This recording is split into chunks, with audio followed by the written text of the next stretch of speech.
Welcome. You're listening to Underlying Pigment, a hairdresser podcast.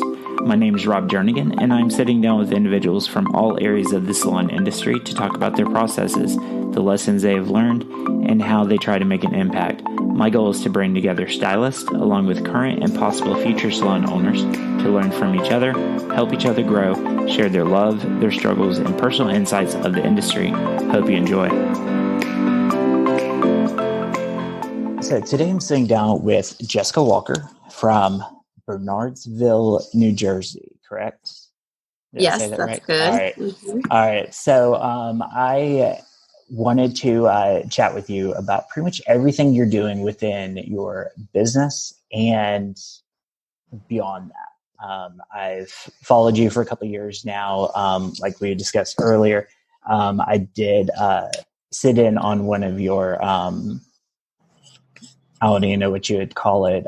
You sat down with a lot of consultants and stuff with True Star Salon Services down in Miami, Florida, and just talked about what you do and what you offer, and also what you expect from sales consultants as well. But I want to talk about J. Walker Salon, J. Walker Men's, Blow Dry Bar, Wellness Spa, bridal portion of your business, and then also a charity that you work with called Diva for a Day. So let's just start by you introducing yourself to our listeners. Of course. Thank you for having me. I appreciate it. My name is Jessica Walker. I'm the owner and founder of J. Walker Salon Group. I started in 1997. And I've been in business now for about a little over 24 years, and happy to say that I love the industry. I love connecting with people and being able to support growth and opportunity, not only for the employees that I work with, but for all the guests. And that has a little bit to do with Diva for a Day and being, involved in that organization. So I expanded to my second location about 5 years ago. And from there, the main salon was growing, and a place came up next door to it. So we took the spa out of that location and put it in its own space, which we refer to now as the Wellness Center. And we've added some services that were, health, nutrition, integrative health medicine, doing blood types. I really want to be working with people that support everything from the inside out. So from there, I wound up opening up a fourth location just prior to this pandemic happening. And, I was kind of caught in a place where you can plan as much as you want, but you never know what's going to happen. So I always refer to it as Lieutenant Dan from Forrest Gump. I don't have any legs. So it's been crazy, but again, I'm here, and I made the decisions to open these places, and I feel committed at this point to doing whatever it takes to be able to solve the problems for my community when it comes to all beauty and health and wellness questions, as well as for the staff that I have to sign their checks and to keep them motivated and inspired to keep connecting with the clients and making them feel good during this really, really difficult time. That's awesome. So you are in New Jersey, 24 years in the industry. What brought you into this? I needed to do something that I could become great at and something technical. My life had taken me on a journey of, not being able to go to a 4-year college. So, again, I got a job in a hair salon, and I said, you know what, I'm going to go get my license and I'm going to do this. I had other plans on going to FIT and getting into fashion. But while I was in cosmetology school, just getting ready to graduate, my father found a location in Bernardsville, and he said, I found a place for you. You're going to open up a hair salon. And I was like, Dad, I don't even know how to cut hair. And he was like, you'll figure that part out. You're finishing school. Aren't they teaching you anything in that school? Well, little did he know that the progression of cosmetology schools, no offense, is like the Stone Ages. So Right. I knew nothing about cutting hair when I got out of school, but I had a good sense of people skills and emotional intelligence, along with really wanting to give back and help people feel better. So I think that innately those characteristics that were inside of me that I didn't really know how to define came out, which is how I'm still standing here in business after 24 years. That's awesome. So the time that you go in from schooling to ownership is pretty much immediate, thanks to Dad. And Thanks, Dad. yeah. So, I mean, but look at you now, so that's awesome. So when you were starting out, you had like the one location. And then did you ever imagine that you'd want to expand your brand the way that you have? It's difficult when you're in the day-to-day grind and in the weeds of your business to think big and to envision what your dream might be. So I think it took me a really long time to be able to discover what the possibilities are. And I did open up another location back in 2005, and it lasted about 5 years. It was I thought it was a really great idea. It was off the beaten path in the same town. And financially, the recession hit. And I think in like 2010, we wound up closing it down. So the idea was always there for me to have multiple locations, but I was always very fearful of opening up more locations than one because my parents came from having multiple companies and they lost them. And it really left a mark on me. And I was afraid that if I expanded too quickly or had more than one location that I would fail and I wouldn't be good enough to be able to have the team that I could trust to not steal or to not, make choices that would cause the company to fail, which is what happened with my parents. So that really held me back, I think. And when I got over that and I started thinking about the what ifs, is when the Jay Walker Men's opportunity had come up. There was a men's salon that was in Basking Ridge, and the woman, unfortunately and really sadly, had gotten cancer and was, had a long commute. And she just said, I can't do this anymore. So one of the clients reached out to me and said, do you want to take this over? And I was like, no way, I can't do it. I'm scared. You don't know what I've been through. I grew up in in this household of ultimate up and down. And, I was so afraid of failure, and I had already closed that other salon down. And I was like, look already what happened to me once. Right. Anyway, after a year, I wound up speaking again with the owner, and we made the deal for me to take it over. The employees that were there, they needed their jobs, and the clients had been going to that location for like 35 years. That place had been in business. So I just had the intention that if I could help the town and the staff that are there, and make a little bit of extra money to help support one of my kids that's in college, then mission accomplished. And I kind of was checking that box. So here we are now, about 5 years later, I would say, maybe a little less than that. And Jay Walker Men's is doing pretty well for itself. And the staff that's there is really amazing. So that's kind of how that rolled into it. It really happened almost by serendipity, because then the next location started because the main salon in Bernardsville was really busy, and we were kind of busting out of the seams, and having the spa on the second floor. You could hear the music from the downstairs going through the spa, and the vibe, it wasn't that tranquil, quiet, zen spot that I wanted it to be. It just had gotten too busy. So when the place came available next door, I jumped on that and said, let's do this. The clientele's here, the staff is here. And I felt like it was right near each other, so I could be almost in two places at once, if you will. Not to mention, I have an amazing staff. And I think that there's where it starts and ends, with culture and having really dedicated individuals that understand the mission. And what I'm trying to do is help people leave feeling better than when they arrived, both the employees and the guests. So, I think that that's how this has been sustainable. How would you describe your salon culture, and what did you go through to get it to, I wouldn't say the perfect culture because it's always ever growing, but how did you accomplish the culture that you have? So you just hit it right on the head. There's never a perfect culture. I'm always striving to be better every day. And like Simon Sinek says, I hope that my staff have a better leader next year. And I hope that it's me.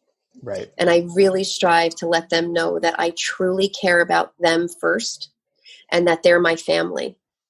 They mean more to me than anything that's out there, because together we're creating something beautiful. And it's almost like it's a real life thing, if you will. And I hope that they realize that. And I think it takes dedication. It takes eye contact. It takes clarity. It takes time. Yeah. It doesn't just happen with a magic wand. And believe me, there's been people that have come in and gone through the business, and some of them I love, and I wish that they were still there. And for whatever reason, life has taken them on a different path. And sometimes there are people that I've brought in that I was sucked into thinking that this was going to be a help, and it wound up hurting the business because I'm not perfect. And sometimes I see something and I'm not right. So I think hiring long and firing quick has been a game changer for me. I actually have said out loud to my staff that I'm firing myself from hiring people, because I meet with people and I get sucked into them, and I'm like, oh, they're going to be great. Da, da, da, da, da. And then 6 months in, I'm like, oh gosh, what did I do? Right. And they're like, we had no idea what this even meant to do what we're doing right now with you, managing a salon or being a front desk coordinator. You're the heartbeat and the blood of the company. And I think sometimes people think, oh, I'm a receptionist. It's so much more than that. Right. So as far as firing yourself from interviewing or hiring, what's your interview process? Like, do you do like team interviews for new stylists? Like what's that process look like? I'm more so talking about the administrative end of things now, having the 4 locations and about 60 employees.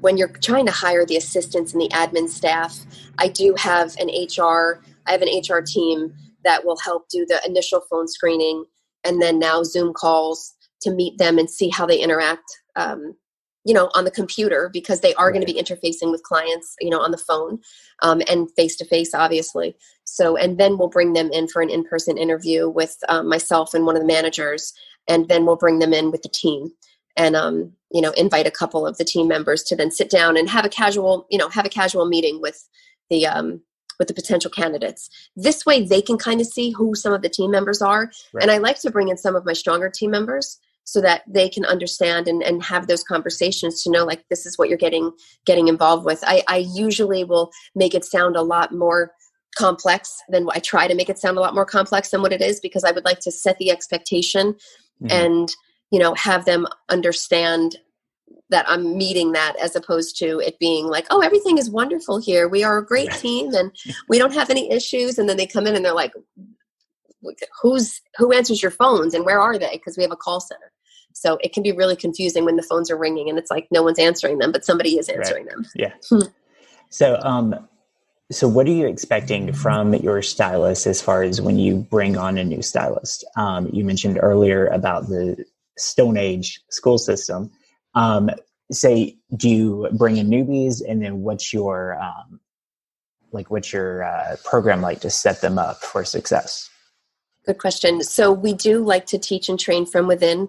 I typically will not hire anybody outside with a clientele, just because I feel like their culture is probably going to be different than mine. Right.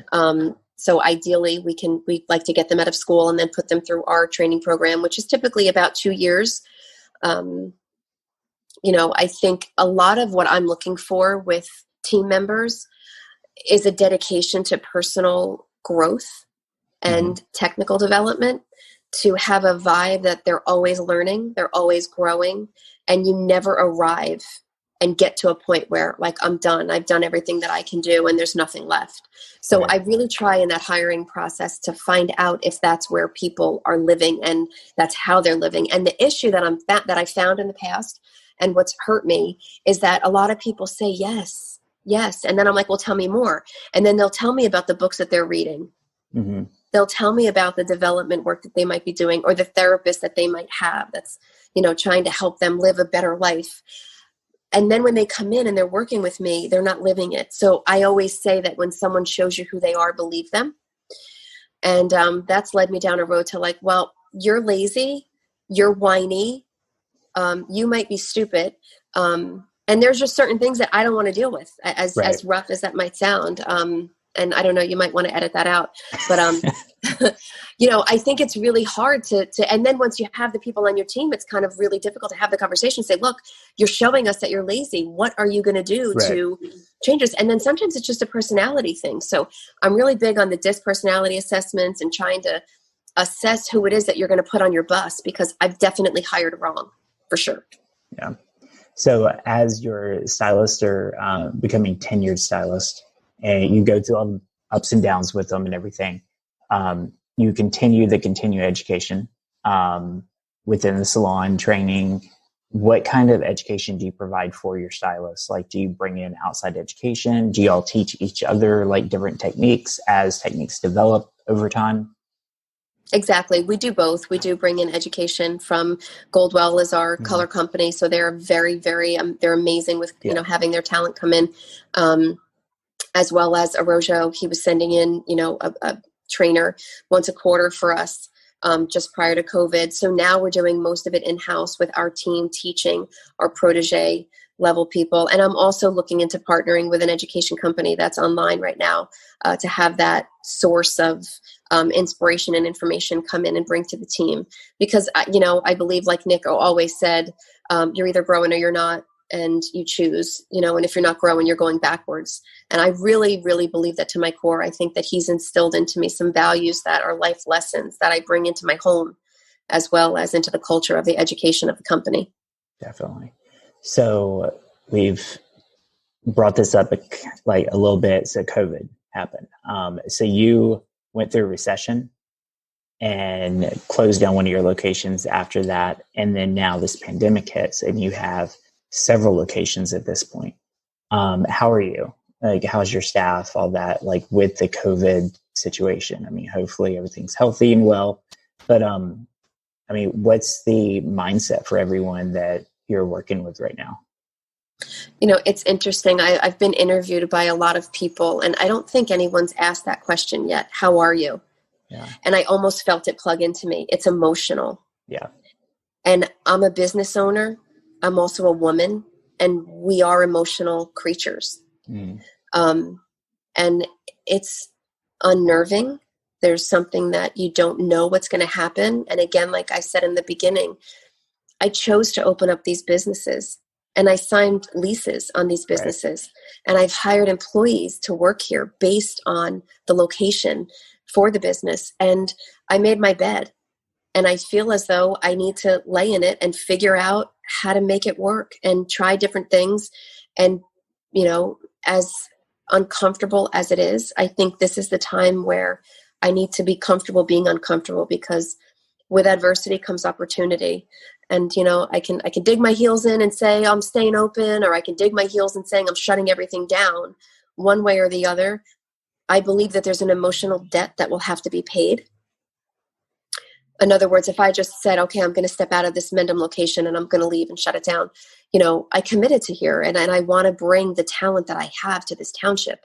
And I think in the long run, if I do that, I don't think I'm going to feel good about it. So I'm going to give it a good go. And, somebody else said to me the other day, well, that's emotional. It's a business decision. So just do business and don't keep the emotions out of it. And you can do that. And you can try to force those in a closet. But again, I think that debt will then have to be paid. So I'm just discovering it now and sitting with it and trying to play out, the pros and the cons on both ends. Definitely. So y'all, New Jersey reopened in June? Yes. Yep. The end of June.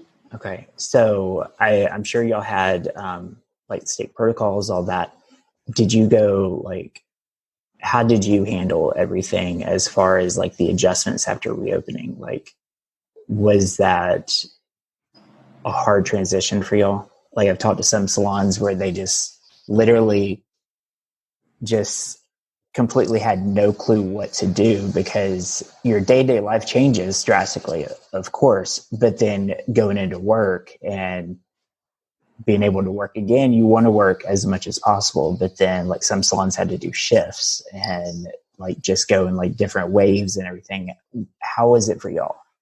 So thankfully I had moved the spa out of the second floor, and I put all those stations up on the second floor.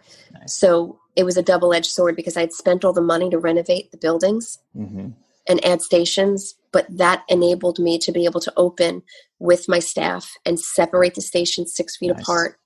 I also thought that we were only going to be closed down about 2 weeks. Yeah. And then I got on a bus to nowhere, and it turned into 4 months. So I was ready way ahead of, I think, a lot of people, because I was like, where's the plastic?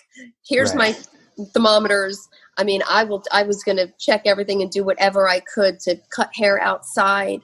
You know, I didn't really want to be a rebel and open without the blessing from my governor here in New Jersey. I really wanted to do things with respect and dignity.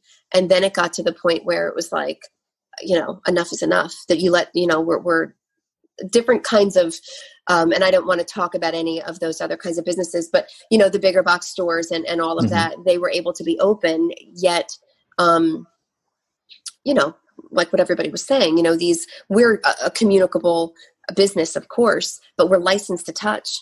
And we know how to keep ourselves clean and sanitized. I just think that the government really obviously didn't have enough information about this, you know, which of course everybody did the best that they could, and there was no right or wrong. So, you know, I made color kits and I sold them at, you know, a porch pickup, if you will. And I got some heat from that, from, you know, different owners, because they were like, you know, you can't do that. You're a sellout.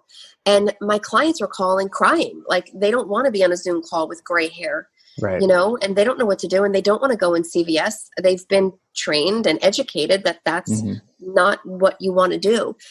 So, you know, it was definitely a daily grind of like, I really felt like we were so busy before this all happened. Things were growing. It was chaos. Mass chaos, because it was so busy, but it was fun and it was exciting. There was like an adrenaline that was always going on, because everybody was like, oh, you know, inside the businesses. And then it was just like, I would pull up and it was so creepy. Like, it was a death. It was wild. So, you know, you go through it, and it's like, okay, one step at a time, and there's hope. I always had hope. We'll get back open, and we're back open now. And it's not what I thought it was going to be. However, you make adjustments, and you try to, you know, innovate and be creative on what else can we do for the clients. If they're in real estate, we're doing headshots. So we'll do their hair and their makeup, and then we'll take their picture. You know, there's just different little side hustle activities that we're trying to do to keep the spark alive inside the business for the staff and the clients. So England, they just had another shutdown, and looking at everything that you did, what kind of advice would you give to salon owners that if we do go through another shutdown, what they can do to try to bounce back, different ways, like your touch-up kits? That was a big controversial thing, but I mean, you got to do what you got to do in different aspects, you know, like gray hair for some clients is a mental trip. You know, they don't like themselves when they see that. So you're able to help someone mentally, not just like feel good, but look good at the same time by doing that. But, so I mean, no shade on you doing that, you know, I completely understand. But, what's something that you would tell someone that, maybe did like, a benefit for y'all, for someone to prepare if we do shut down again? You know, I would say that the main thing would be is that we need to have legs, and not knowing that you're going to get shut down and having to pay the bill still was a really vulnerable place. You know, I'm not a big person to take out loans and create debt. But, you know, you have to be mindful that, you know, you may need your cash flow. So I would be hesitant on purchasing any new products and or equipment unless it really was going to, you know, drive traffic to your center. And keep as much money on you in your bank account as you can. You know, run leaner. Talk to your staff about, you know, maybe shifting around the cost of goods and the cost of staff just to shift things around to where, I don't want to hurt or take anything away from my staff, but at the same time, we might have to have the stylist, do a little bit more with the clients in the event that, we have to protect the stability of the business in the long run. So it basically is that I would rather see everybody take a little bit of a hit in working together for a short term so that we can keep the company open. Definitely. And then press forward if this is going to be a 2-year correction. If I thought we were going to be shut down for 2 weeks, now I'm looking at this is a 2-year correction. I'm not always right. So this could be longer. Right. We don't know, especially with other countries getting shut down and such. So. Yeah. So change the subject away from the depressing aspect of what's been going on lately. So another sensitive topic within the industry is always price increases. COVID aside, how would you suggest that someone should charge for their expertise and raise their prices, and when to raise their prices? So I think it's a circle. And if the stylist is educating themselves year round all the time and bringing new innovative ideas to their guest, that they're worth it. If they're not, I don't think that they are. Our culture is to have that education. So we have a level system as well. So it gives opportunity for the protege stylist to start and begin and have that lower level in the salon all the way up to a level 4. And every year we will do a price increase. And that stylist will then be able to earn their promotion based on number of clients, average service ticket, average retail ticket, their pre-book, their retail sales, which is the average retail ticket. So, and the referrals, that was the other one that I was going to say. So we track all of that in our computer system, and we'll meet with the staff to discuss their numbers and where they're at. Also talk about their personal goals and their professional goals and what education they want to bring in. And I think that circle really supports them then talking about what they're doing to their clients. And their clients are so excited about hearing, say, about a new calligraphy cut that they might get, or a new technique that someone might have come in from a Rojo and brought to us. Same with Goldwell. They'll come in and they'll do classes for us, and we'll have the pictures up on the, on Facebook and out on Instagram. And then the clients want to come in and have that root smudge done or whatever that is. And then they're excited about it. And then when the stylist then says, I've had a price increase, I've got a promotion, they're excited for them. Right. COVID aside, I think that was how we were before. And now with COVID, it's here. We did raise our prices a bit. And it was right in line with our yearly increase anyway. So it just kind of happened that way. So I think, again, if you have that culture of increasing your prices, then the value to your guest is there and they will understand. And then they'll have an opportunity if they want to, go down and see someone else that might be at a lower level. They can do that within the salon. They don't have to feel like, that's not kosher here. We can't, switch in our salon. It's quite all right. I have had, the mentors in the salon and the head of education actually say, I did raise my price. It's $150 for a calligraphy cut, but you can actually see Lorena and she will give you an amazing haircut and take care of you at, her price point. So, yeah, that's awesome. So it's one of those that I've in my days as a consultant, I had stylists that would not want to raise their pricing at all. And they hadn't had a price increase for 5 years on their basic color or anything like that, but cost of goods go up every year. So that's always been a kind of a sore subject because in that position, I was the one getting yelled at, if you want to say, because a can of Goldwell would increase by 25 cents or 50 cents or whatever the case was. But then it was always my fault because it went up, but they're not increasing anything.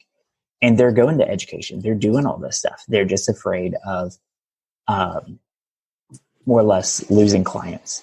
So one thing that you had mentioned was looking at their pre-books and looking how busy they actually are. Because if you do lose someone to another stylist in the salon, as far as based on price, you're not technically losing that client or losing that money because you're gaining more money in the long run. Because because you're giving yourself a raise that's well deserved, you know. So, but I've also seen stylists that they raise the price every 3 months because they watched a video on YouTube or something, learned something new, you know. So that's always just been kind of a hot topic. But I like your layout of what all y'all actually look at and how you will hand off someone if that is a need for that client for money reasons and all that, you know. So that's awesome.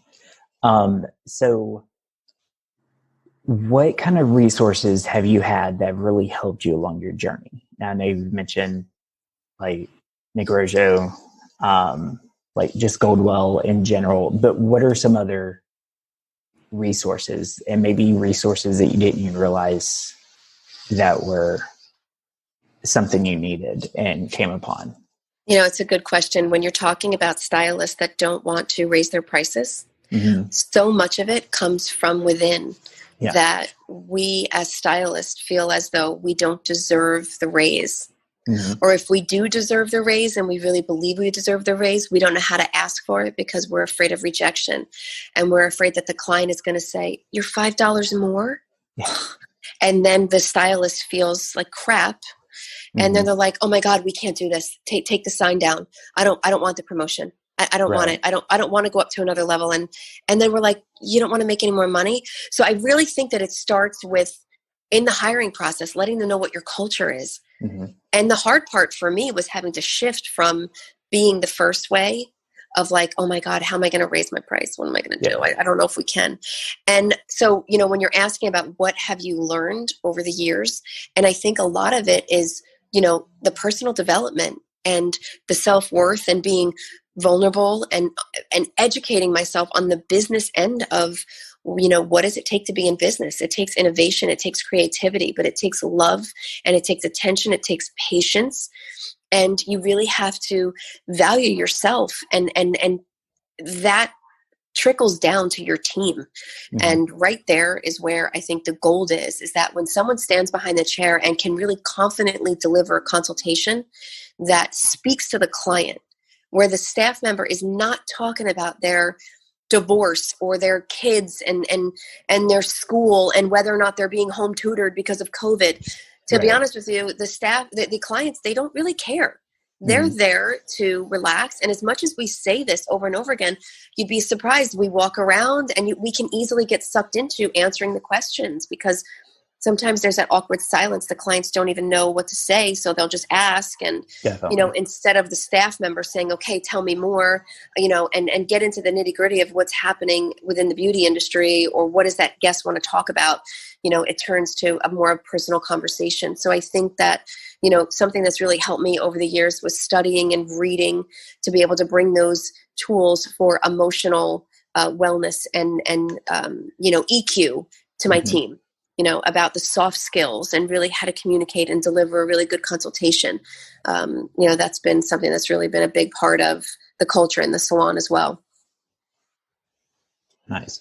So what is something you would have loved to have known when you were starting out that you maybe had to learn the hard way, like a speed bump per se? There's nothing like maturity, and the process is where the growth happens. In that process, there's some things that you can't teach. You have to experience. So you can learn it, and then you can try to deliver it. But that experience part is what's priceless. And you know, I didn't know that my life was going to take me to where I'm sitting right now. No one does. But what I've learned along the way and the people that I've connected with and have been able to influence has been a gift. And I believe that there's so much more that we all can do as a community in the beauty industry, as well as in the world.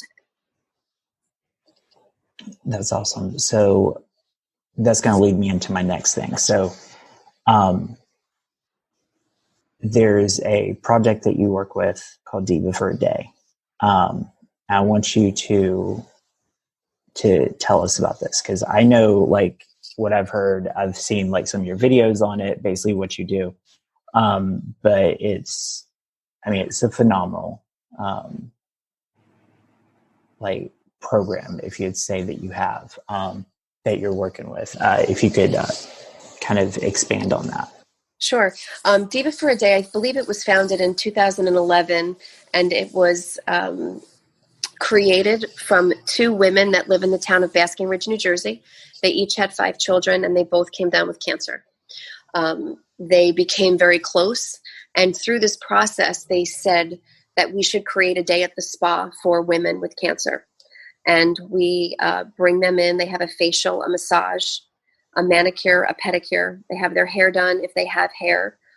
They have their makeup put on. We serve them lunch, and they also get flowers. We try to make their abnormal day or their abnormal life, what they might be going through with all the testing, normal for that day. And I got involved immediately as soon as I talked with them. I have 5 children as well, and by the grace of God, I haven't had cancer. I can be a part of this, though, as a healthy individual, and then have my team share in giving back to these divas, women with cancer. So it is an amazing organization. They're in, I think, 500 salons across the country. They're looking to raise money right now, and we do need money. I actually, now in the last 2 years, they asked me to sit as a board of director, which is an honor. So I did take on that position. And with COVID, we're not able to put the divas in the salons at this time. So we're actually sending out beauty boxes, and we've partnered with a few beauty companies that have sent us sample sizes and trial sizes and full sizes of different items that we package up and put them in a beautiful Diva for a Day box. And then the diva will get that, received. So they're sending those out every month, which is really amazing. And, I just believe that as a healthy individual, if I can give to someone something of myself, it gives me more purpose and makes me feel good. So it's almost a selfish giver's gain, because I give and then I get, right. I feel filled. Yeah. It's a really beautiful organization. So, awesome. And there is a video on my website of that, if anybody wanted to go on there and check it out. I'll share that on my Instagram feed and everything. So if someone did want to donate to that, how would they go about that? So if you go to divafораday.org, you can actually nominate a diva anywhere in the USA. Right there on the website. And there also is an email and a link that if you wanted to make a donation, you can go right ahead and do that as well. You can always send in an email, send me a private message. I'm happy to talk and discuss anything with anyone about it or answer any questions. It's really an amazing community, an amazing board of directors, and the founders are really lovely angels. Awesome. And I'll include some links to all that as well on this podcast. So let's see. So newbies coming into the industry or thinking about it. Once again, Stone Age schooling, all that stuff. But what kind of advice would you give someone that's wanting to enter into the industry, that's just thinking if it's a right fit for them? Find a mentor.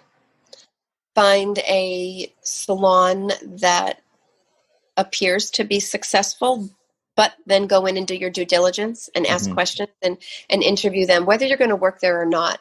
You want to be able to, as owners, I believe most of us are willing to share to that new talent, whether we're going to work with them or not. So I don't care if somebody was in Indiana and they wanted to have a conversation with me about the salon industry. I would be happy to give them my knowledge, all of it, whatever I know. But you really want to align yourself with a mentor and a coach. For, again, personal development and the ability to communicate, I think, is almost more important than technical. I mean, the two go hand in hand. So you have to give great hair, right? So technically, you want to be a master at your craft, and that takes time, and you have to practice. So you have your mannequins, you have YouTube, you have classes, get with that. But ultimately, you can be amazing technically, but if you don't know how to communicate and know when to listen and know when to be quiet and feel the client in your chair if they're feeling awkward.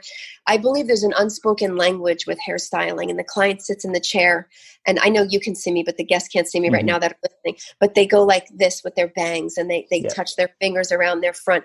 And then if they want to keep it long, they'll pull on their length. If they want volume, they'll kind of like put it up at the crown of their head. So they're telling you a story in the sign language of hairdressing. Right. And I think that probably is a teachable trait that we could do something with, to be honest with you. But a lot of people get that part. Right. So like say, oh, I do like my hair, and they're going like this. And then the stylist will cut it off up to here. And the person's like, I just wanted a trim. Yeah. Well, your trim look like that, I think is like the key to nailing this business, is being able to communicate, listen, understand, ask questions back, and then reiterate what the client is saying to you. So I could go on and on for hours about that. Yeah, no, I mean, communication's key, like talking to your clients, but they don't necessarily know how to talk, stylist talk, like they're going to come in and say, oh, I want a balayage. They don't know what that may be exactly. They just heard the term or something. So, I mean, if they're showing you different things with their hair that you're not picking up on, that's a huge disconnect, So I mean, it's when they're tugging on the hair, pulling it, and then they're like, oh, I want to chop it off. I'm like, why are you pulling on it like you're liking the feel of it right now, like exactly. So, but it's just a matter of talking to them. And I think that is a learnable trait. I mean, communication is something that you have to adjust dealing with each different person that you're speaking with, because everyone, different personalities, different communication traits, all that stuff. But yeah, it's like just looking at those little key things. So, what is something that you would suggest to maybe a more tenured stylist that needs kind of a good kick in the butt?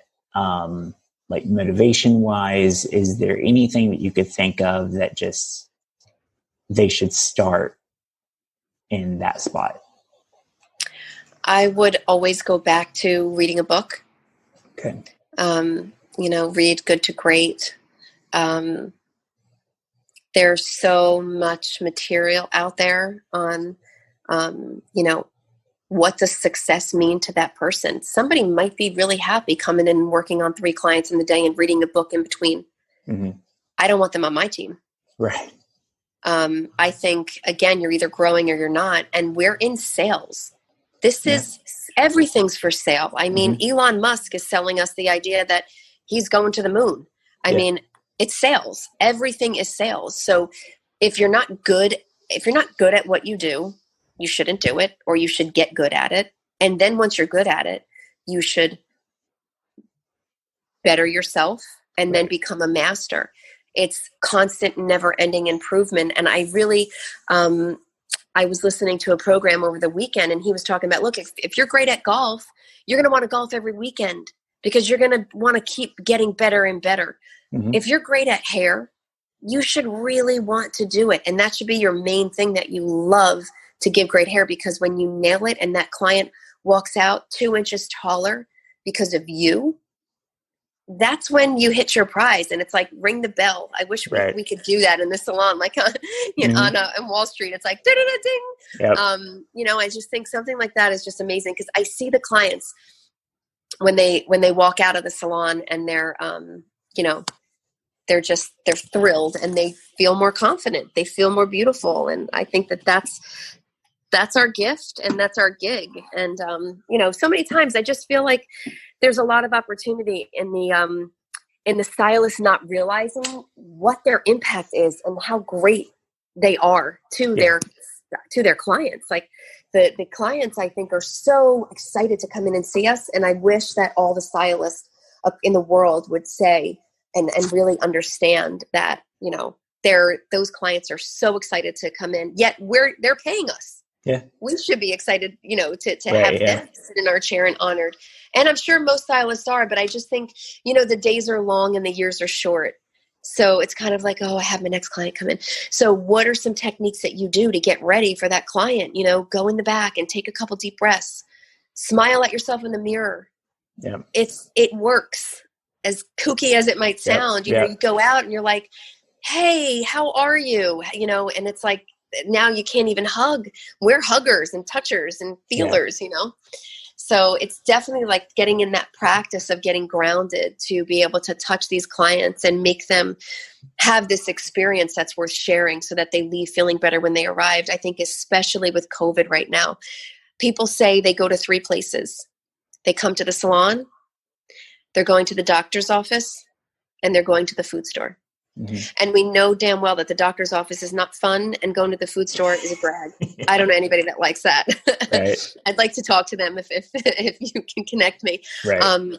This salon experience is a game changer for their life. So I think that we really need to value that and pick our chin up and own the fact that like we're game changers for people. We make their day. We might make their week. You never know. Definitely. So, So a little more just random stuff about you. What are 2 things that are on your bucket list that you would love to scratch off? Go to Italy. I don't know when that's going to happen. Right. And I really would love to have some quality time with my children all together, somewhere that's just really quiet. And, I think that there's time and space to get to know your family in a deeper level. And I would love to be able to experience that. And I don't even know what that looks like. And I haven't really ever thought about it until you asked me. That's what came up for me right now. You seem so strong-willed.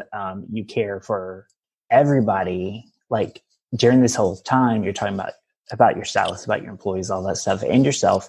So it's not just all about you. It's not all about your business, because you realize what all makes up your business. So that's awesome. And lastly, where would our listeners be able to find you on social media? We're at jwalkersalon.com. On social media, we're at jwalkersalon, jwalker studios. We have an Instagram handle as well.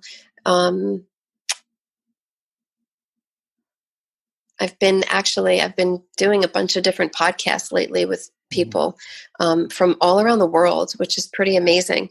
I'm on LinkedIn. I'm pretty visual on LinkedIn right now. And I think that it's an outlet for me to be able to give back. Like my heart is in helping people. And I think the hair thing is a front. Yeah. It's just what I had to do. I needed to do something to make money, and I'm blessed that I love what I do. But without stylists, there's no salon. And I really love helping people. So any information that I can give of myself in order to inspire someone else, that if I can do this, anybody can do it. I mean, I had a child when I was really young, and then had a bunch more after that. And while running the businesses, and right. If you surround yourself with really great people, and again, if they're not great, get rid of them, yeah. Get them off your bus, and you just have to constantly, that's my pursuit though, is constant never ending improvement. It might not be for everybody. I feel like sometimes I can be misunderstood because I'm like, I'll make a suggestion or, I'll offer to help. And, I just found that that's who I am. So being true to that has actually helped me define it and come out of my shell of, just kind of being afraid to do, mm-hmm. And I guess my motto was like Nike, just do it. Right. So is there anything that you feel I should have asked, but I didn't, or any last minute thing you'd want to share? I think you did a great job with the questions that you asked. And if anybody wanted to reach out to me or have a call or a talk, I'm happy to offer my time out to help anyone. I think without the mentors and coaches that I've either hired and or used in my life, I wouldn't be sitting here right now. There are people that have given me advice that if I didn't have it, I would have lost everything. Mm-hmm. If I didn't have it, I would have lost key stylist, or could have, I would have made decisions that could have crippled the business. So I really am a big component in mentorships and coaching. So, if you have any listeners that would like, to talk, I'm happy to do that at no charge. I'm not doing this to get anything out of it as far as, a monetary aspect. It's really just to help and support. And I think that that's a part of me that sometimes gets misunderstood. So, I appreciate all the questions that you've asked, and I don't think that there's anything that you missed. Really, I mean, other than we didn't really talk about, being a mom with kids and working. And I think that there are a lot of beauty professionals that have children, and it's really difficult sometimes to balance the life and home and feeling pulled or not feeling good enough in one of the areas. I tend to plate things and I'll focus on one and then I'll put it back and I'll let that one spin while I'll pick up another one. And again, I don't always do a great job at all of it, but I do my best to be honest and just say, you know what, I screwed up. I got the time wrong, or I'm sorry. It's, plan, do, and review. Right. But, being a mom and having kids and having a family and a husband and, a lot of people that depend on you, it can feel really heavy sometimes. So I just encourage everybody to keep their chin up and press forward and get a good team of, that your tribe around you. There's mom group in my town that's so amazing. And the name started out in our text chain as the second grade boy moms. And now they're in sixth grade. So it's sixth grade boy moms. That's awesome. And we look back at videos, and without them, facilitating, okay, where are the kids going and what's happening now? I'd be lost. So you need to find your tribe in each of your sections. I think that that's always a really big help, where you feel supported and no one's alone, as much as we might think we are. We all have stress. And I always try to think of somebody else that might have more than me. And that helps me stay centered. Right. Yeah, that's very, very good advice. So, but yeah, I greatly appreciate your time today.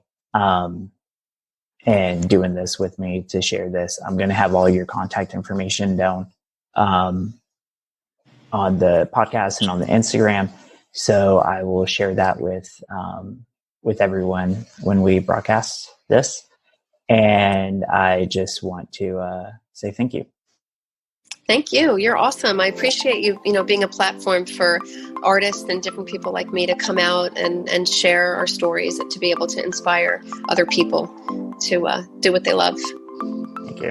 Thank you.